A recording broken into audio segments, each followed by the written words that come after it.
2 weeks ago, Bernard Cornwell, the man responsible for many of us getting into this period, put forward the question, who is the better commander, Napoleon or Wellington? Well, in desperation for a good argument, a good discussion, I have convened two of my favorite people to debate this issue. And not just because I really enjoy watching them fight each other. In the red corner, representing His Grace the Duke of Wellington, the Right Honorable Liam Telfer. In the blue corner, representing Napoleon Bonaparte, Zack White, doctor and expert on all things flogging. How are you, gentlemen? I'm surprised that cold open was just like, bang, we're not even doing the credits, like the opening thingies. I'm good. I mean, it's a turn up for the books that I'm here defending Napoleon, given my reputation on this. But yeah, you people love to hear us have a ding dong. And so let's have a ding dong on the old age question. I think splitting us into corners is probably a problem in itself, because there's going to be times when we're both in each other's corners. I think we're probably going to fight each other and fight some air together. So we'll see how it goes. Well, this is one of the things to say at the start, right? It's that both of us actually are of a very similar mindset on this, which is that on balance, Napoleon probably just about comes out on top when you look at successes, but there are facets that Wellington does better than Napoleon. Like it's a discussion that is as old as time itself.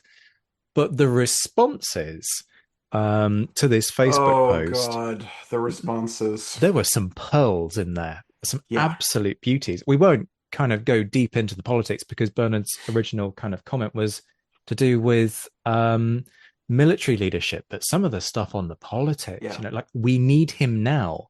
Like, my friends, babes, this is a man who opposed the widening of the franchise. Like, he is not a person that you want in politics right now.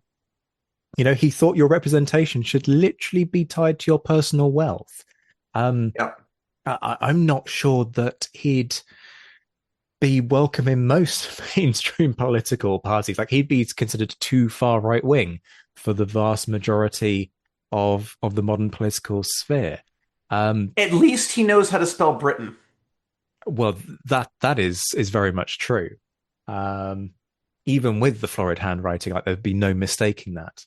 It's true. Yeah, for those of you who have never actually read his handwriting, it is exceptional. Let's go with that. And let's just explain for folks who are unfamiliar with the dig that was just prodded the way of the Conservative Party. They released chocolate bars at their Conservative Party conference that had the word Britain misspelt on the wrapper, which is somewhat awkward. Quality. All right, so I'm going to start, rather originally, with the actual post. I'm going to read the post, the Cornwell's post. And then we're going to have some responses to that.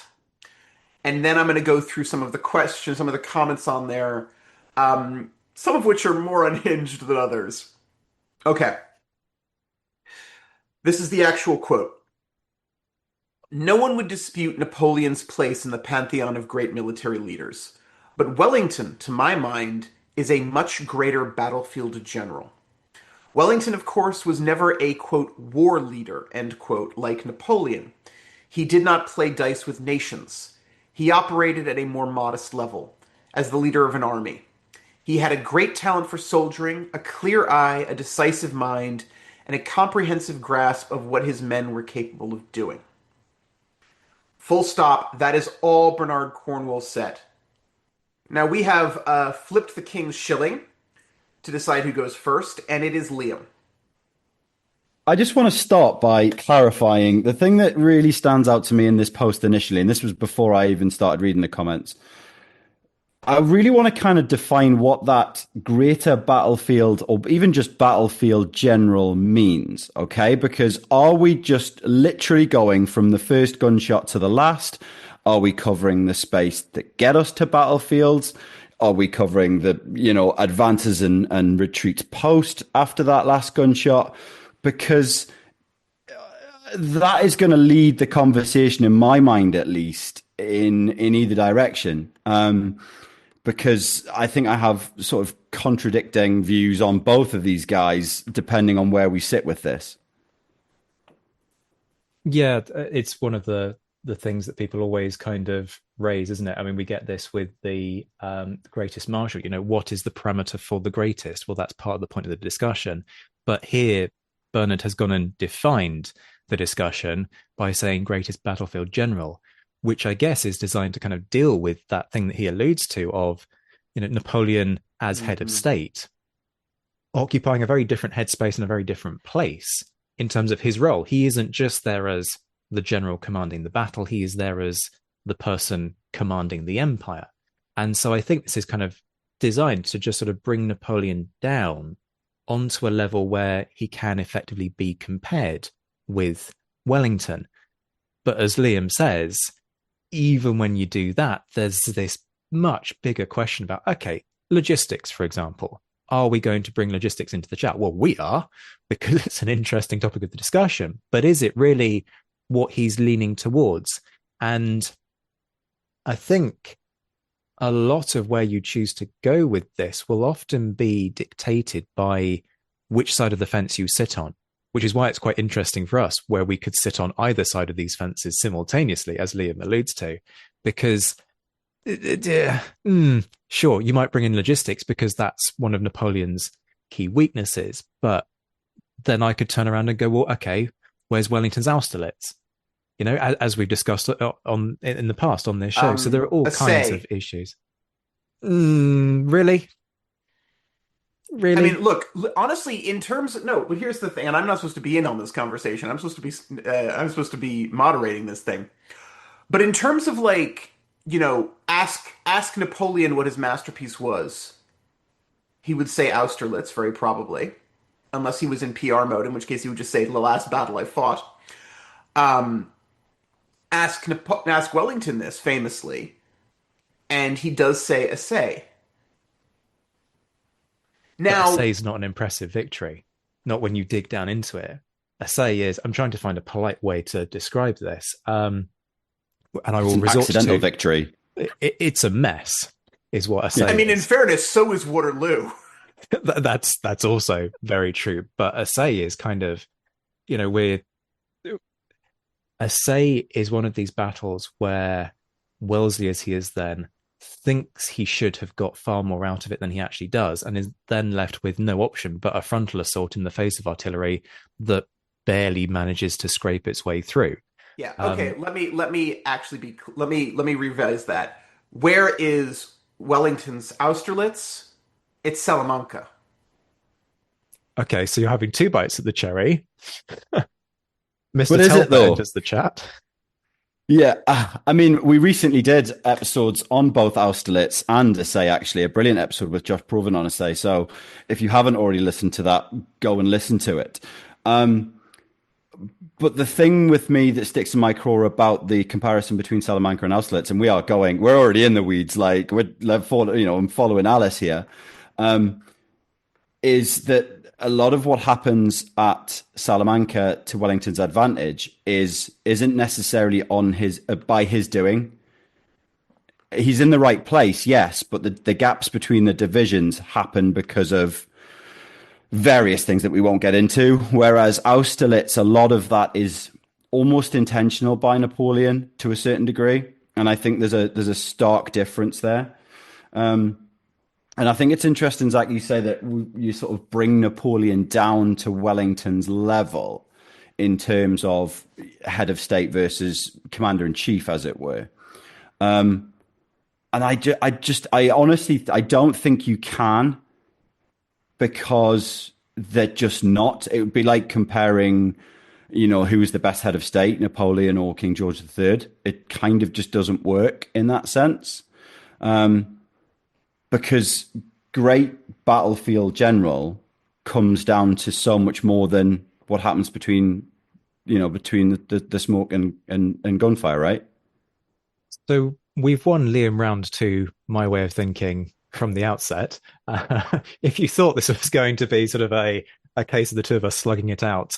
Sorry to disappoint you, peeps, but the moderator wishes to return to I control of the do. mic. I do. Mainly because it is generally my job on this podcast to remind both of you that there are times after 1815. Um, I know. It's funny. I had a professor in my PhD who used to insist that the 18th century was made up. They were an early modernist. Didn't believe in anything after 1700.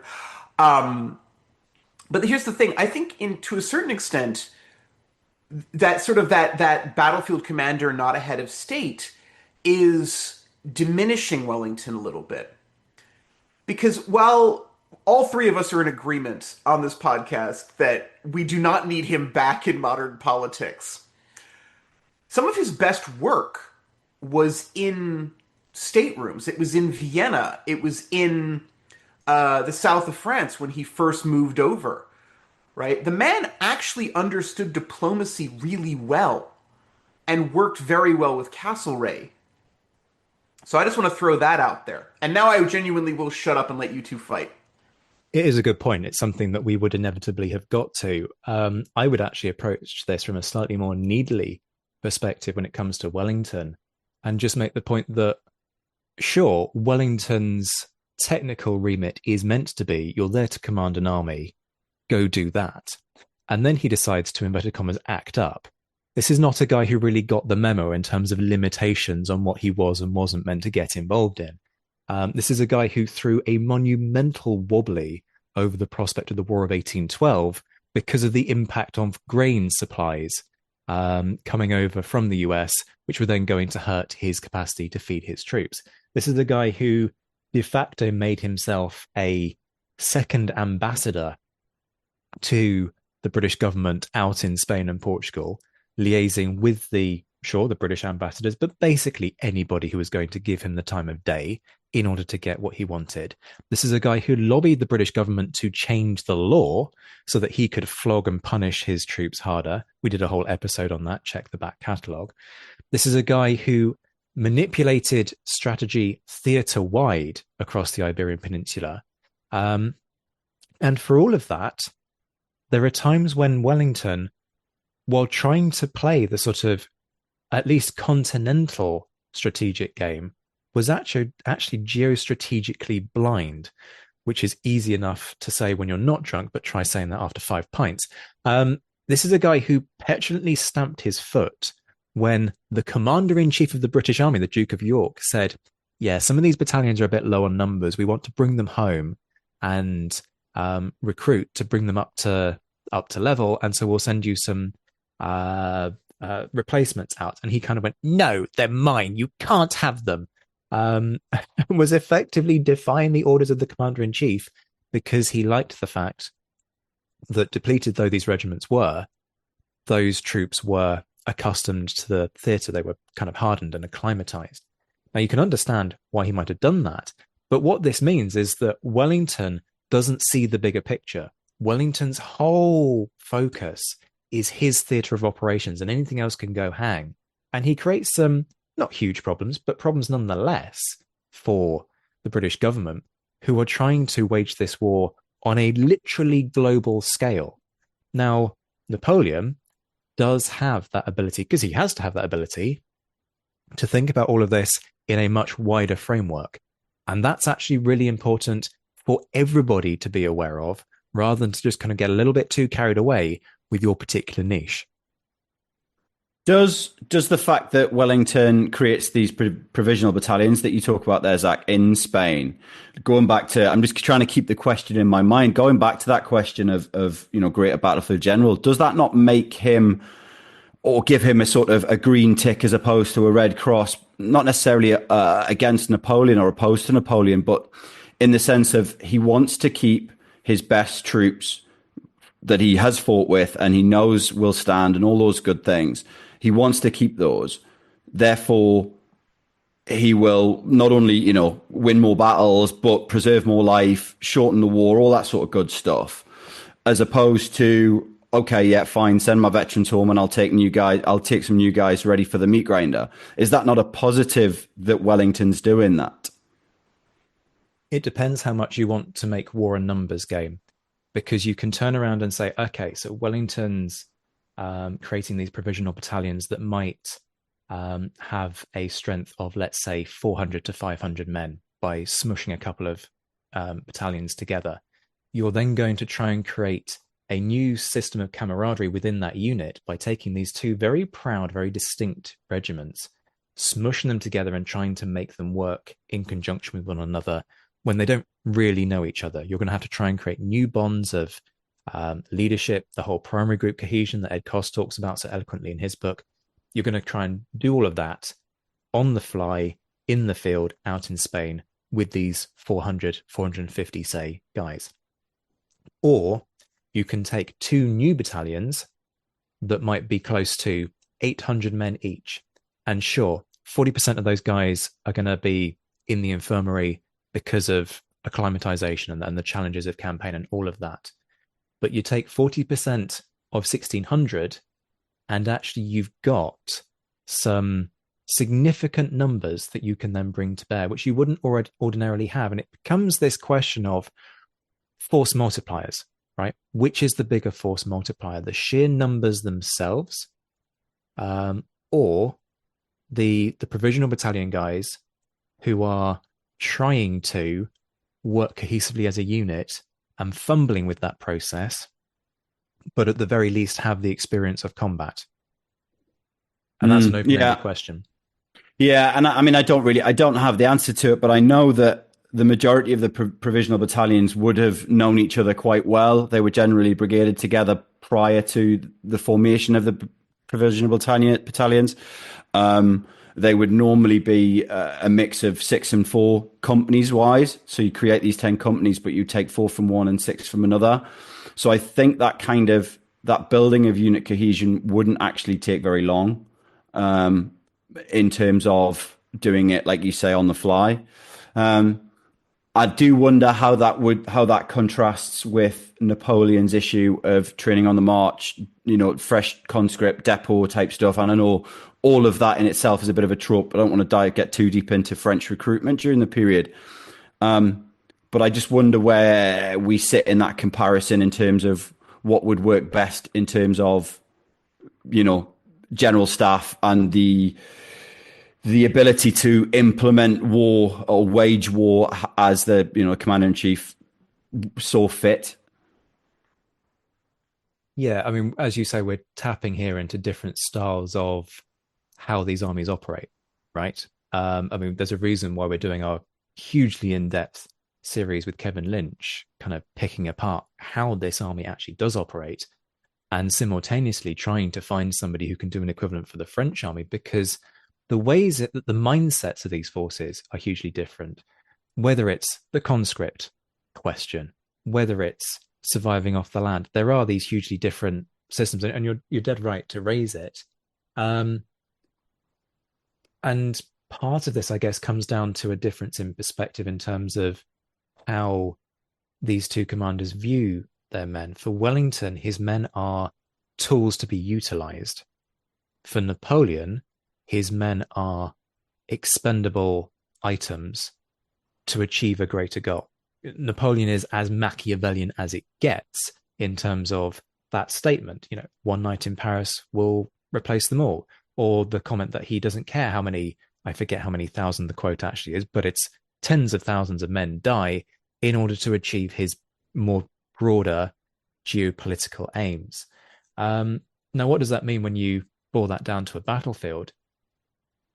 I guess that then becomes a question of what is the point of a battlefield general? Is it purely to win?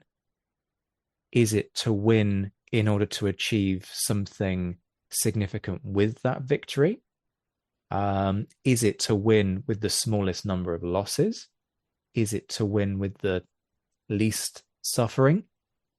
Quite what constitutes to come back to your original kind of point that you made so eloquently at the start, what is a good battlefield general? I don't have the answers to that. Yeah, and clearly, the evidence speaks for itself, whether it be a volunteer army like Wellington's or a conscript army like Napoleon's. It's not like the conscripts can't fight or don't fight and have no will to fight, because clearly, like, we're called the Napoleonic Wars podcast for a reason. And the other thing to just throw into this chat is we talk so much about the British and the French, but what ultimately breaks the French military machine? It's the sheer weight of numbers that the other nations of Europe hurl into this fray. Think about the Battle of the Nations, the largest single battle witnessed pre-World War One. It's meat grinding that ultimately turns the tide against the French war machine. So if we're going to take that stance, what Wellington could really have done with is to have sent those guys home, got some new guys out, hardened up some new recruits. And Andrew Bamford, who's the guy who's done the research on this, presented on it at War and Peace in the Age of Napoleon, the second conference that we did. He makes the point that actually come Waterloo, Wellington would probably have been in a better situation if you game the whole thing out, because if he'd have had those veteran units boosted back up to numbers with him at Waterloo to be able to bolster Picton's guys.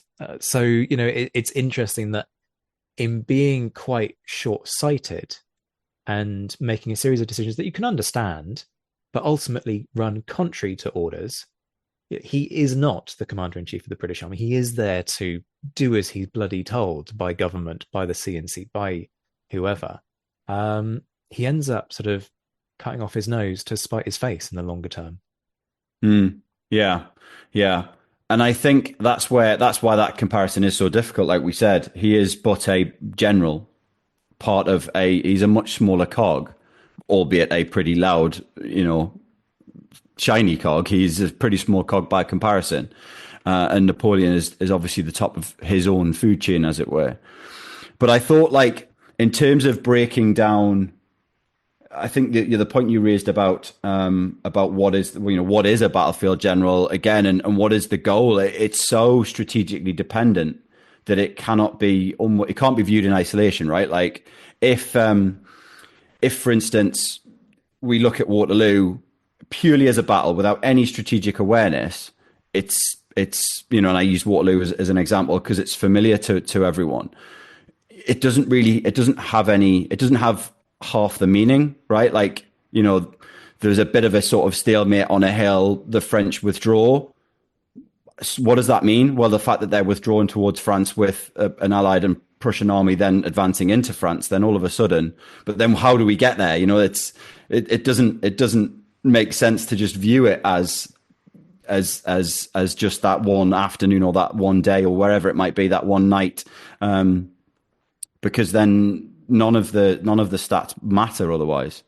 And this is one of the really challenging things about this, isn't it? That at no point, I would argue, does Wellington fight a battle upon which the fate of an entire campaign is dependent. Waterloo. But is that the tier he's playing at? Or is it because he knows well enough to not have that happen? And also, we have hindsight here. This is also true. But it depends if you want to get into India or not. But even if Wellington had lost any of his battles in India, it would not have shaken British power in the subcontinent to the point where you would see the British evacuating all of their holdings in India. If Wellington had lost any one of the battles of the Peninsular War, what would have happened? Well, depending on where you are in that conflict, either there would have been a John Moore situation where the British pack up, they get on their boats and they sail away, or Wellington would have had to withdraw. Now, that might be, as we saw in 1812, to Ciudad Rodrigo and Badajoz, to the Spanish-Portuguese border. It might have been, as we saw it in the time before taking of Ciudad Rodrigo and Badajoz, it might have been a withdrawal to the lines of Torres Vedras, as we see in 1810. But ultimately, sure, some of that is because of Wellington's vision. Some of that is because Wellington has an awareness of having these kind of areas to pull back to and sort of playing that much longer game. But ultimately, even if he gets absolutely hammered, he's got options that mean that none of these battles are going to change the fate of the continent upon which they are fought. None of them. Even Waterloo. Even if Wellington loses at Waterloo before the Prussians arrive, what happens? Well, the Prussians are in a bit of a mess. The Allies are in a bit of a mess. The French army is in a bit of a mess. Everybody's in a mess. They probably find a way to pull back, regroup, and go again a few days later. It's very unusual for a campaign to be over in 4 days, as is the case with Waterloo. So I'm not sure that there's enough at stake at any, and this isn't to take anything away from the sacrifice that is made to win these victories, but I'm not sure enough is ever at stake. The most that's ever at stake is a single country going to remain under French occupation for another 12 months? That's ultimately what's at stake. Battle of Oporto, for example, changes nothing in the much bigger geostrategic context of the Peninsular War, but does see Portugal liberated until the Third French invasion. Battle of Salamanca, ultimately, what does it change? With that victory, what really changes? Some shuffling around of troops in Spain and Portugal. I'm being a little bit facetious here, and I love the everything to do with the Battle of Salamanca, but it doesn't really change that much. Vittoria achieves the liberation of Spain for the final time, but that's it. Yeah, and I think I'd agree with you on quite a lot of that, Zach. Even if Vittoria isn't quite as impactful as it was that day, it was going to happen at some point somewhere else. Yeah, it is interesting. I wonder, like Luke said, I wonder how much this is to do with Wellington's intent versus circumstance versus Napoleon's intent to be shocking, to create character, and how much of that is our own perception and hindsight of how we view these guys. You know, Napoleon wrote his own legacy, and he wants to be seen as this master general, a general above generals, and who created these massive masterstroke victories. Yes, to a certain degree, he certainly did, but also how much of that do we view in hindsight and kind of with our internal biases as being perhaps more impactful than it actually was? I think a key element of this is a topic that we have woefully neglected on this show, which is the situation in Italy during Napoleon's very early career. Napoleon in Italy is actually a really nice point of comparison, because there Napoleon effectively has his own little theatre, has fewer men, I believe. I'm not well clued up, but fewer men facing larger forces, and achieves far more in a far more blistering manner from a worse starting point. That army is in tatters, literally. I mean, they're wearing rags at the start of it. He is able to take these troops who are suffering majorly in terms of their morale, get them motivated, get them fighting, earns the nickname the Italian whirlwind. Sure, part of that is Napoleonic propaganda. So much of what we have to unpick with that campaign is Napoleon's own hype. But nonetheless, before very long, he is dictating peace terms to the Austrians. Now, that is a major overreach, far beyond any kind of overreach that Wellington ever demonstrates. Napoleon should not have been negotiating peace on behalf of the French government. But nonetheless, if you want to look at something closer to a like-for-like comparison, you do have to strip it back to pre-consulate, pre-empire. The whole thing in Egypt, I think, is best left out of the conversation, because Napoleon does not come out well from anything to do with the Egyptian campaign. So what you've really got actually is the Italian campaign, but it's blistering, it's imaginative, and it's probably more imaginative than anything that Wellington does, because their styles of waging campaigns are different. Wellington is the methodical campaigner, much more Davout-esque in his approach, whereas Napoleon is sort of that little bit more flamboyant, not quite Murat-esque, but takes those bigger risks. And that's why people are so seduced by the Napoleonic legend, because it's got that kind of seat of the pants air to it. It's like, oh my God, he's about to lose. And then the cavalry literally come over the hill in what could be perfectly timed, or it could be dumb luck, depending on your perspective. And so when you take those like for like comparisons, when Napoleon has an opportunity, he just seems to pursue it with more abandon. Now, again, that doesn't really answer your question. I'm very conscious that I'm kind of skirting around the question because I haven't got an answer for it. I'm not sure there is an answer for it. Wellington doesn't go for the jugular half so much because of that comment that he makes at the lines of Torres Vedras.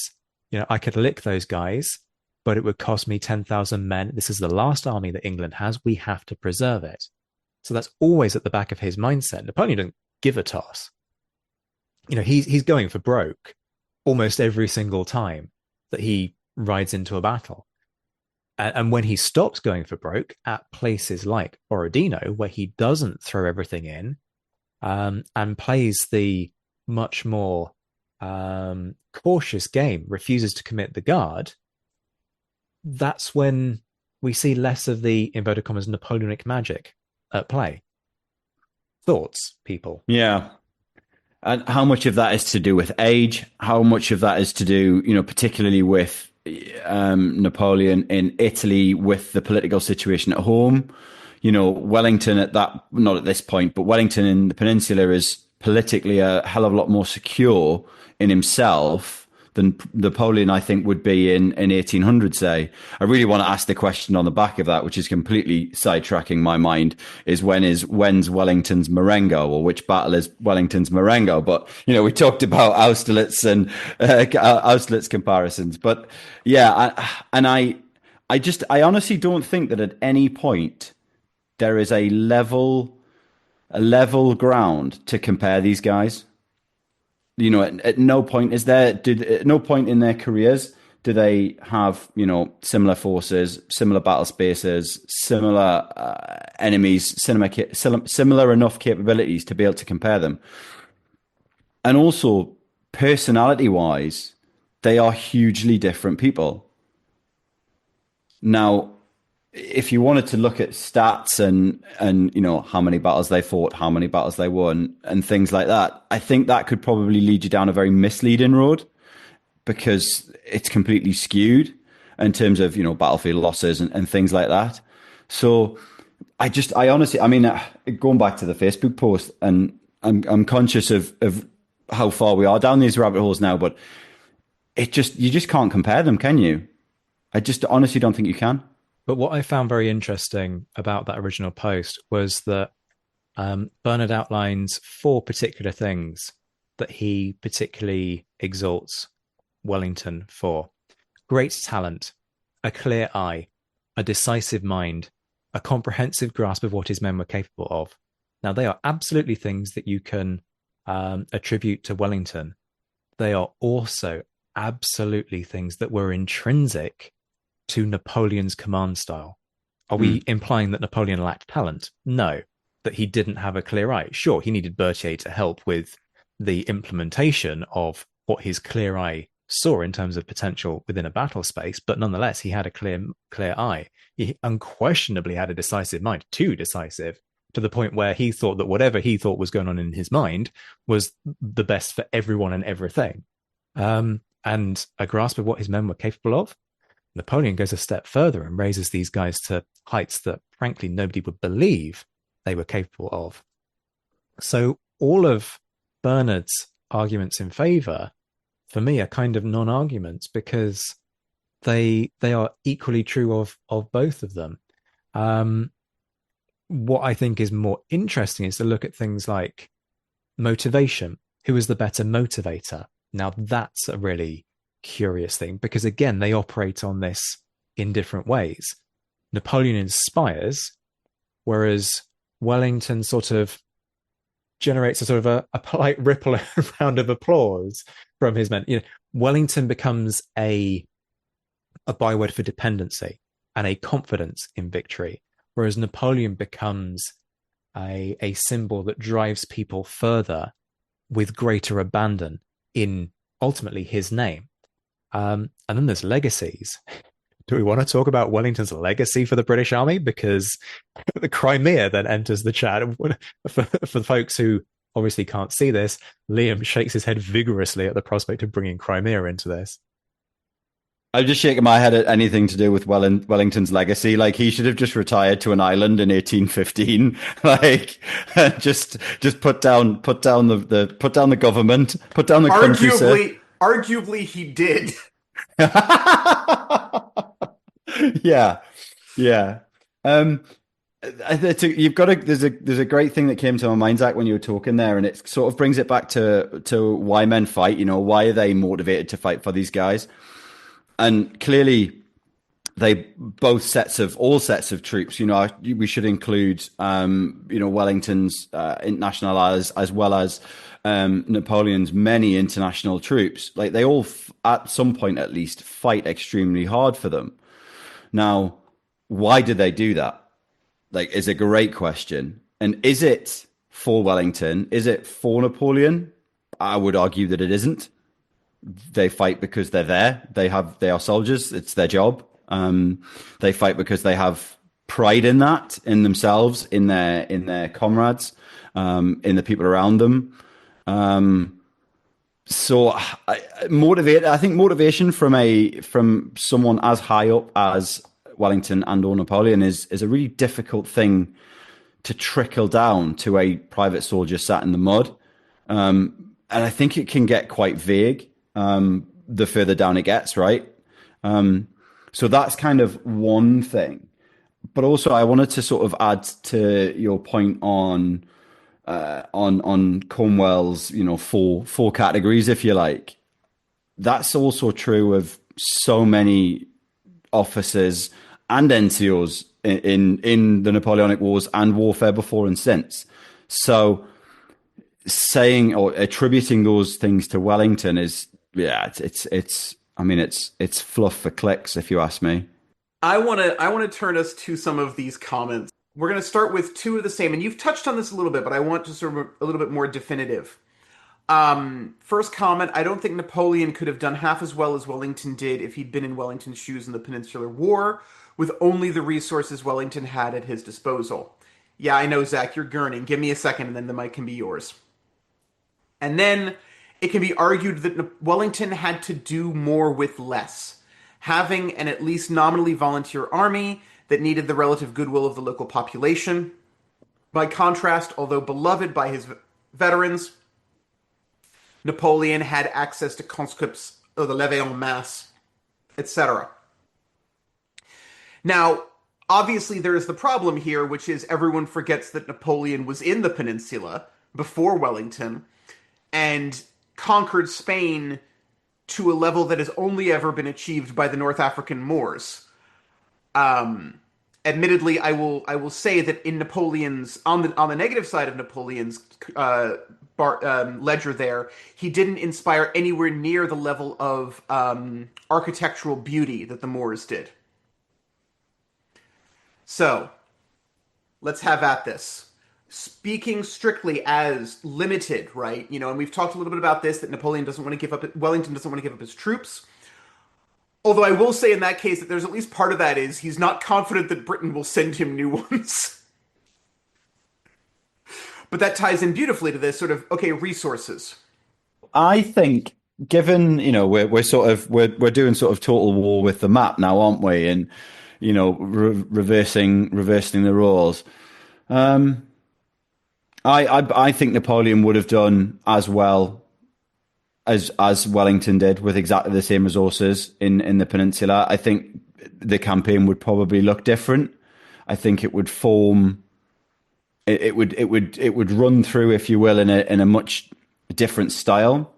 But given Napoleon's skill, and I'm thinking towards the end, 1814 here, that where he is extremely limited in resources, but manages to bounce around these allies. Yes, he is falling back to France, like there's no doubt on that. But a younger man with less weight of empire upon him at that time, I think he would have done as well, if not better.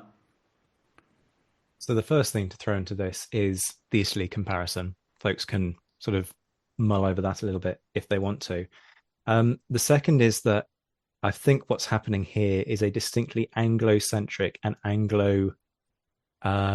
what's the word I'm looking for? Kind of excluding anything that's not Anglo within this discussion, because Wellington's not alone. The Spanish are working in close cooperation with Wellington the whole way through the campaign. Sure, there are, ebbs and flows within that. Look at what happens at Talavera, for example. But you've got the Portuguese army that gets reorganized and bolsters Wellington's forces. You've got the fact that he's able to direct additional operations on the east coast of Spain in 1812. He gets Popham to do his whole little north coast of Spain flotilla thingy, where they land and arm the guerrillas and create local insurrections. And then along marches Caffarelli with his army of the north. And then Popham packs everything up, gets on his boat and sails away. And the army of the north basically spends that summer of 1812 trying to march faster than a ship can sail. Wellington does not operate in isolation. So they have the same kinds of resources. Now, when Napoleon comes south in the autumn of 1809 and kicks the entire Allied forces across the continent, he's facing the same kinds of challenges. Sure, he comes south with reinforcements, but the scale, the speed of the operation, he rips those guys apart. It's actually very fortunate for Britain that they're not where they're meant to be. It's actually quite fortunate that Moore manages to cock up the autumn of 1808 to the degree that he does, because it means that the British army, purely fortuitously, is not where it should be, supporting their Spanish allies. So I really don't buy into the notion that Napoleon was capable of less than Wellington was capable of. Liam absolutely raises the very pertinent point. It would look hugely different. Of course it would. But that's the difference in personalities, the difference in styles, the difference in the constructions of these armies. The other thing is this goodwill comment, because I think that's a very Sharp-esque perspective to bring to this. Sure, the French commit horrific atrocities over the course of the Peninsular War, over the course of the Napoleonic Wars, as do the British on occasion. We just downplay those plenty of times because in a number of instances, it's not, okay, let's just massacre a village as a reprisal. And so obviously there is a difference there. But also everybody goes, well, it's the aftermath of a siege at Badajoz, so it's allowed. It's okay to just start bayoneting 100 odd civilians. It's what happens in war. Does that make it okay? So goodwill matters to both sides. Look at what Suchet does on the east coast of Spain. Look at what Soult does in the south of Spain. The French have their own hearts and minds approaches. They have an afrancesados movement that is designed to kind of build support against Spanish sympathizers towards the French. They are not there in a country where every single person hates them. And they are aware of the need to try and win the hearts and minds because they've installed one of Napoleon's brothers on the throne of Spain. These guys are not dumb. They understand the need to bring the population with them. So it's not as though they're just casually putting anybody up against a wall if they feel inclined to. Yes, there is unquestionable brutality, but it is tempered brutality. Like all oppressive regimes have to use a tempered brutality. They need the stick as well as the carrot. So sure, Wellington's very good at trying to win the hearts and minds. But ultimately, if you're a civilian living in the region of Salamanca, if your goat is stolen by a British soldier versus a French soldier, you're not going to give a stuff one way or the other. What you care about is that your goat is no longer in your possession and some pigging soldier is the one who took it. And the color of their coat will determine who you feel resentment towards. Zach, I want to put you on the spot here. I want to drag you off your academic fence a little bit and bring you down to the gutter. You know, Doesn't August take 18, much. August 1808, an Allied army lands in Portugal. What was it, like 15,000, 14,000 troops? But we switch out Wellington and it's Napoleon in charge. With what we know about and what you know about Napoleon's mindset and what you know about 14,000 French troops, how does that look for the peninsula? I know this is very what if, and you could spend all day doing this, but what are we looking at? Is Napoleon's aim the same as Wellington's aim? Absolutely the same. Yeah. Napoleon wins. Simple as. So he liberates Portugal probably faster. He probably goes for the jugular much sooner. Wellesley, for all that he pushes south, and he's a little bit cautious, but not too cautious because he wants to win. I would actually say that neither Elisa or Valmira are particularly ambitious battles. The positions that the troops are sent to assault are ambitious, particularly at Relisa, but they're not particularly special in any sense. Wellesley's plan is Relisa is basically a double envelopment. Like it's a tactic as old as military history, quite frankly. So there's no question that Portugal gets liberated. That happens. The question then becomes what happens next? Does he get superseded? All of these things that we can't really know. But Napoleon goes on the offensive and he gets his army there faster and probably sweeps aside all of the comments of other Spanish generals about the need to wait and more. Maybe we let the French come to us and all the rest. He just goes straight in and probably tries to invade France by the following year. That's kind of Napoleon's method. But in terms of that limited campaign in Portugal, the outcome ends up being the same for me. Probably done faster. Yeah, I'd agree with that. I just want to jump on here because I think the point that this is very Anglo-centric is absolutely correct. And it's hammered home by one of the comments that when you first read it, you're like, okay, this sounds reasonable. And then you read it more carefully and you're like, hang on. I would suggest to Cornwall, that Wellington did have to deal with complicated diplomatic issues, which he does. They all do. Every general in Europe has to deal with complicated diplomatic issues at this time. And I quote, with his supposed allies. That tells me everything I need to know right there, right? That is the whole, like, the useless Spanish army. The Portuguese are fine when they're led by British officers, which is exactly the same phrase as you hear in the Indian armies.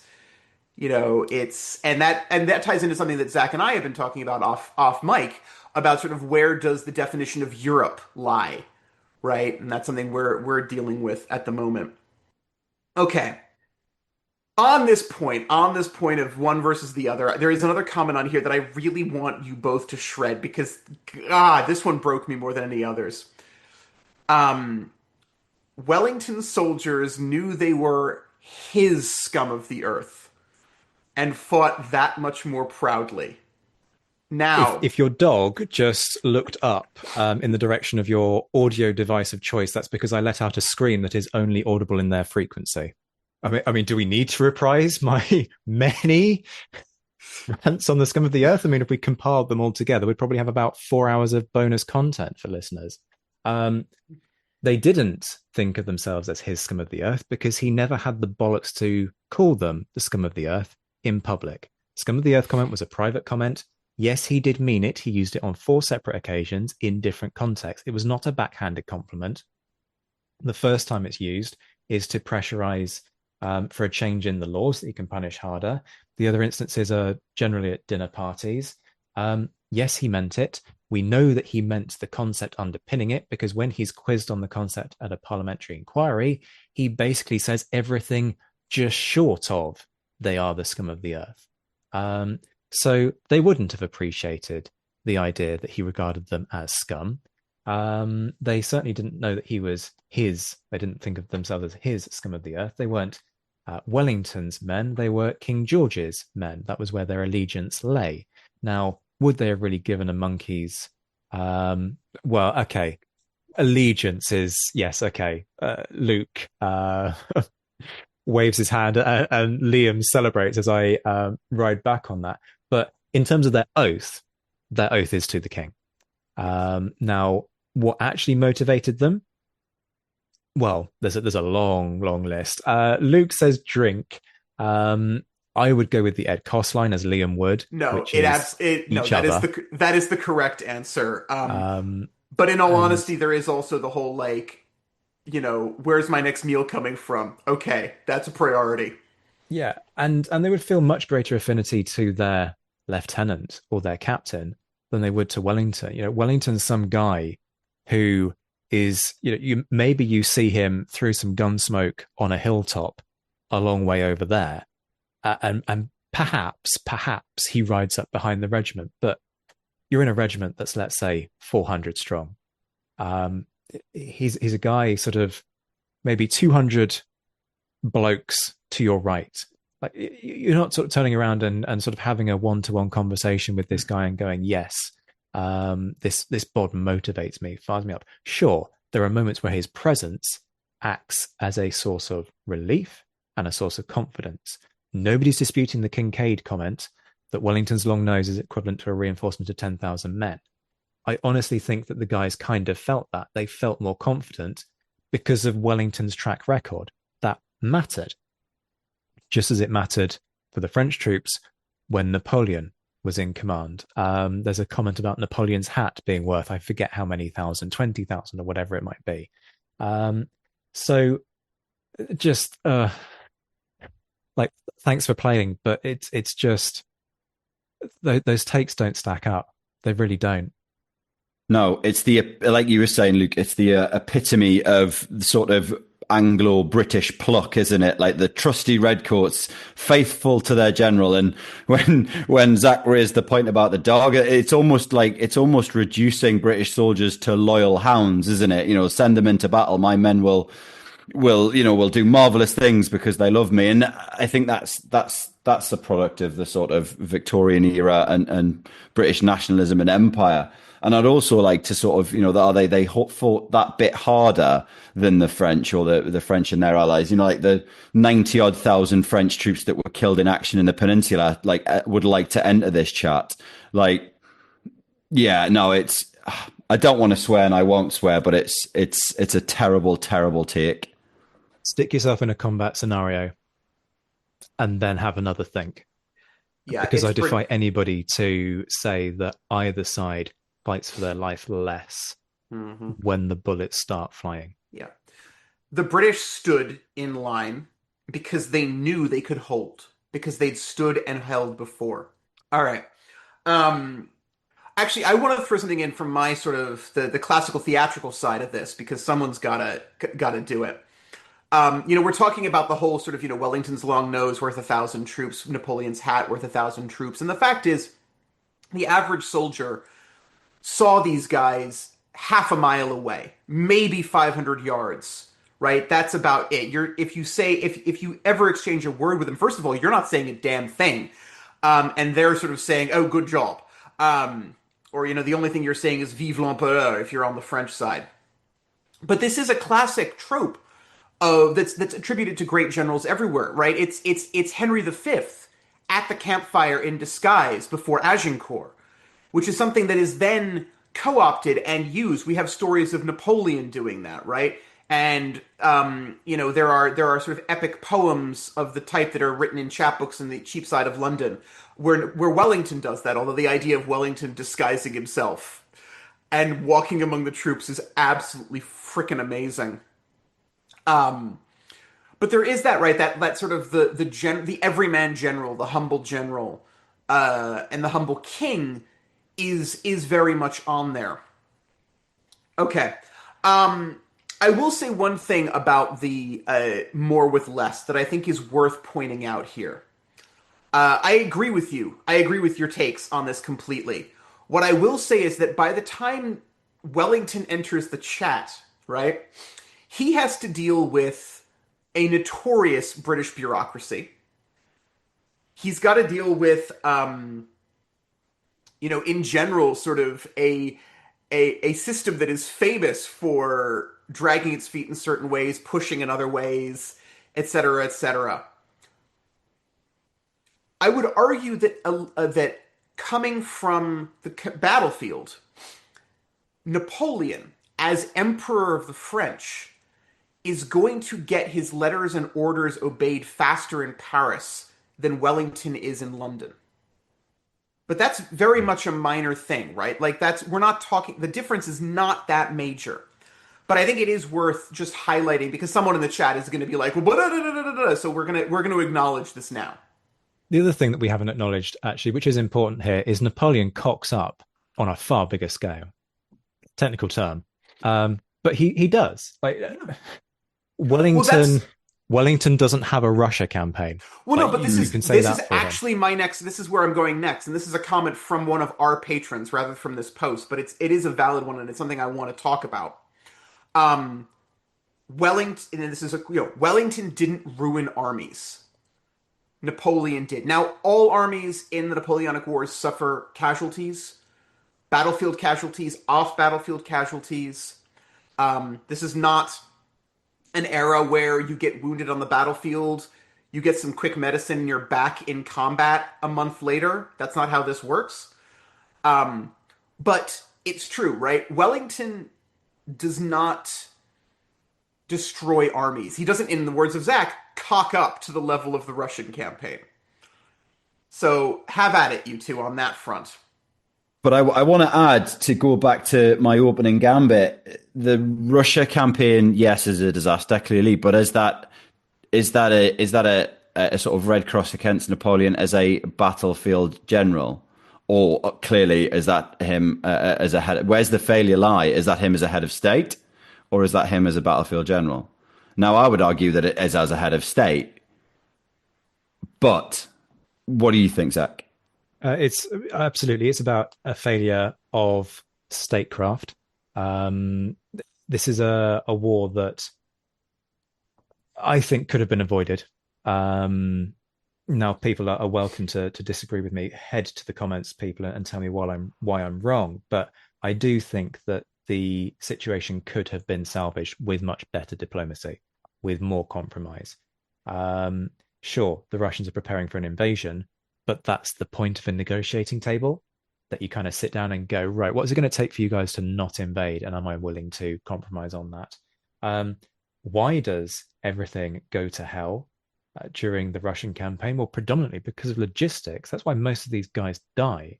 Most of the people die on the way into Russia, not because it gets so darn cold come October.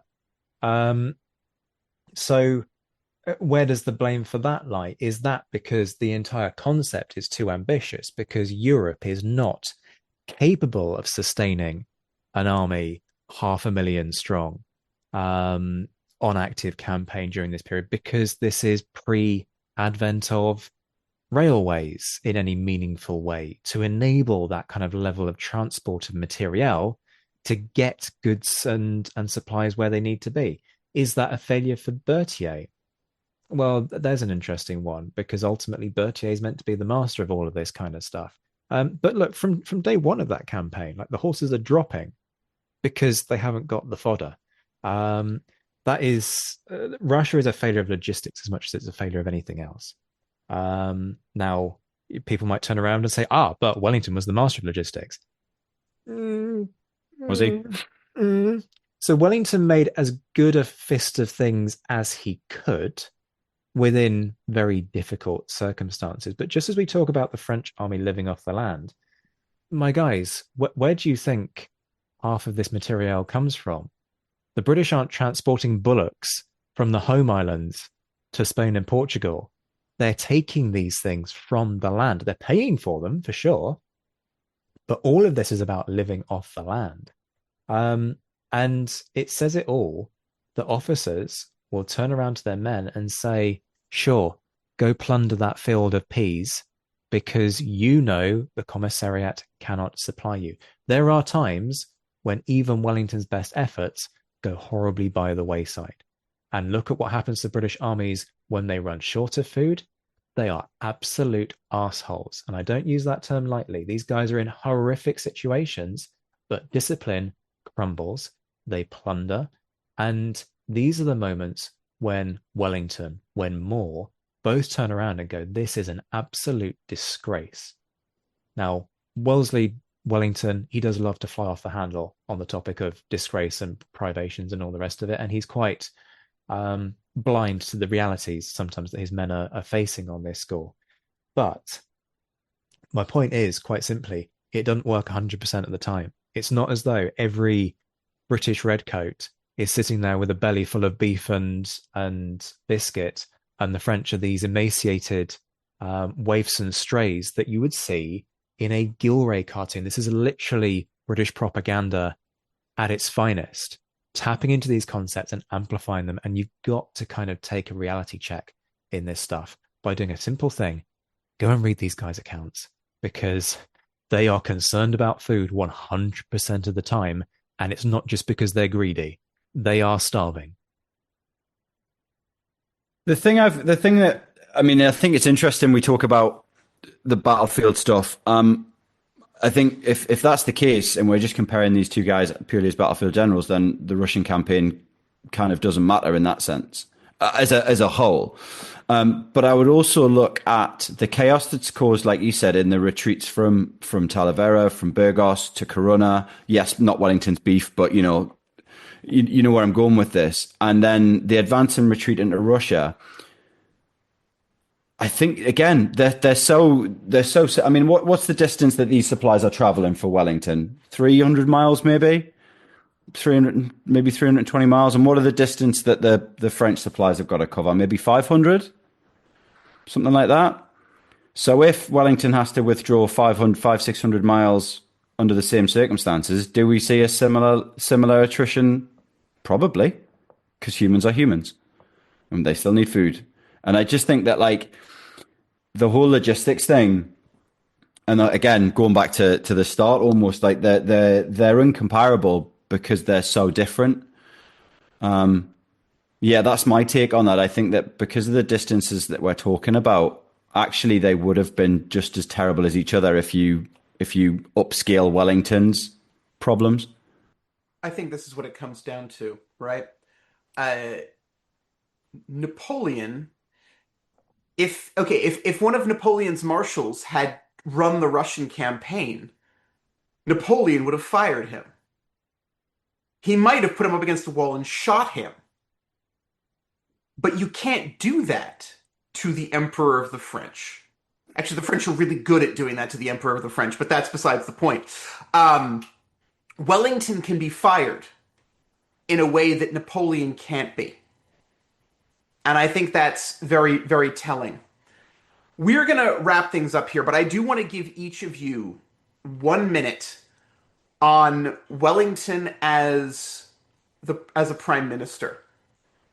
And if you want to compare it to Napoleon's rule of France, not the armies, but France, that's fine. But we're going to do this, and we're going to go with Liam first this time, because Zach is always first. Well, I mean, to be fair, let's keep it a short minute.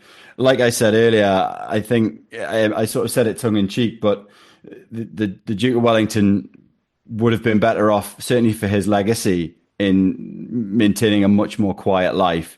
He is not what we would call a man of the people, is he? I don't think anyone can call that the good old Iron Duke. People think he gets that name because he's stands like some sort of iron fence. No, he gets that because he has to put iron bars on his window to stop people smashing them. Like, he is not a man of the people. He has very little interest in sharing wealth amongst people, in improving people's working and paying conditions. Going back to an earlier comment, we need him back now. I don't think we're going to be too far away from that, but it would be a pretty extreme situation. So yeah, Wellington as a prime minister is not a success. I think his reputation suffers, but almost to his benefit, because of the sort of the historians kind of taking their foot off the gas a little bit in 1815, and his premiership is not as well known. He sort of lives on his generalship rather than his premiership. As I've said before on this show, Wellington's career post Waterloo is like the final season of Game of Thrones. There are moments of brilliance, and there's a lot of putting your head in your hands, screaming, what the bloody hell was that? Because sure, Catholic emancipation was a phenomenal achievement that should be applauded. And Wellington effectively had to turn around to the king and said, you can sign this or I am resigning and you can deal with the consequences. That was a sign of his recognition of the need for this legislation and his willingness to stand up to authority, a guy who is a devoted servant of the king, turning around to the king and saying, you're going to do this or else. That is a measure of the man. Yes, great diplomat. Yes, would do a huge amount in the service of his country, but boy, oh boy, was he a disaster as a prime minister. This is a man who was dyed-in-the-wool ancien regime, trying to act like an ancien regime prime minister in an age where that wasn't what the public, what the world needed. He was part of the fabric that rolled the clock back in the wake of the French Revolution and the restoration of the monarchy.